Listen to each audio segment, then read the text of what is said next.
សួស្តីមិត្តភក្តិទាំងអស់គ្នាខ្ញុំឈ្មោះយិនជីហួងថ្ងៃនេះខ្ញុំមកអានភាសាខ្មែរមេរៀនទី9ពេលវេលាតុកតាក់រនិតនាឡិកាជិះតែដើរទៅមុខអុកឈរជានិច្ចពី1នាទីទៅ1នាទីពី1ម៉ោងទៅ1ម៉ោងពី1ថ្ងៃទៅ1ថ្ងៃរីឯសន្លឹកប្រតិទិនតែងបើកមួយសន្លឹកម្ដងមួយសន្លឹកម្ដងរហូតដល់អស់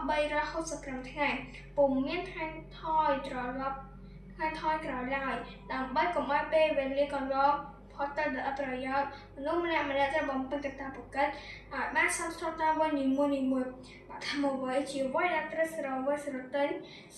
ស្វែងរកចំណេះវិជ្ជាដើម្បីកសាងអនាគតប៉ុន្តែមនុស្សគ្រប់រូបតែយល់ឲ្យច្បាស់ថាវ័យនេះក៏ជាវ័យដែលផុយស្រួយប្រសិនបើយើងពុំមានគោលចំហររឹងមាំក្នុងវ័យនេះអ្នកមិនត្រូវប្រព្រឹត្តអំពើអបាយមុខការសេពគ្រឿងញៀនលេងល្បែងស៊ីស្តងឬដើរលេងគេសាលាឡើយព្រោះវានាំឲ្យអ្នកខាតបង់ពេលវេលាប្រាក់កាក់ព្រមទាំងអាប់អន់គេឈ្មោះទៀតផងបឋមវ័យជាឈ្មោះសម្រាប់កសាងមជ្ឈិមវ័យឲ្យរីកចម្រើនលូតលាស់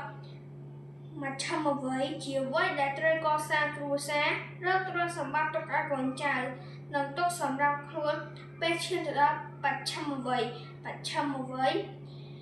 ឬវ័យចាស់ជរាជាវ័យដែលត្រូវរកធម៌អា